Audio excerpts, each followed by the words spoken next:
Hitler comes to power in 1933. Stalin knows that that is the main problem. He sells the Chinese Eastern Railway to Japan in 1935. It's like, make that problem go away for now, monetize it, get the Japanese to give you some money for it, and we're just not going to worry about Manchuria right now because we have Nazis to worry about. So that's one piece. And wait, so what is help me focus on. The bigger point was that in both theaters, he makes this calculation that I'm going to let certain things slide so that I don't have to face off against this great powers on my border. I don't want to go to war with them. Right. In the case of Japan, it works because Japan decides to attack China and not Russia. In the case of, obviously, Germany, it doesn't. Oh, yeah. In Germany, he's trying to run the same script on. Right. And he thinks that this is going to work for him. But that's what the Molotov-Ribbentrop Pact is about. And not remotely. He needed to read Mein Kampf Right. to understand. You're a menu item for Hitler. He is eventually going to come around. And also, I think it's in our own day where we don't really want to absorb the bad news. Like, I could be wrong, but I believe that Putin wants not only all of Ukraine, which he says he wants, but also he wants the Baltic states and he wants to keep on going.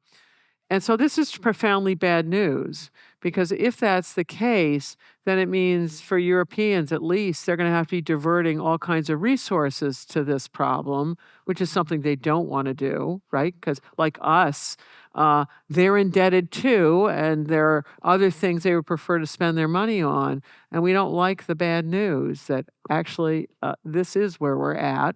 And so you got to make nasty trade-offs. So Stalin tries to work the same magic, and Hitler thinks it's Stalin thinks it's going to work for him, and he doesn't get it. He becomes the menu item for Hitler, and it just about wrecks him. But it works beautifully against. So it's just interesting to see, like, it kind of makes sense why he thought it would work, because otherwise, his failure to anticipate Operation Barbarossa. So, when he's getting information that the Germans are lining up millions of men along this huge border, he's like, this is British disinformation. And he uses the exact same logic when Japan is invading Manchuria, that like the idea that we had to fight Japan is British disinformation, sorry. Even though obviously it was a mistake, it helps us understand why he thought this. Well, I think there's another concept that's useful is cooperative adversary. And I've introduced this before. It doesn't mean the adversary wants to cooperate with you, but they just don't play their cards particularly well. So we're talking about China that has had all of those rebellions I told you about, and civil wars and regional wars.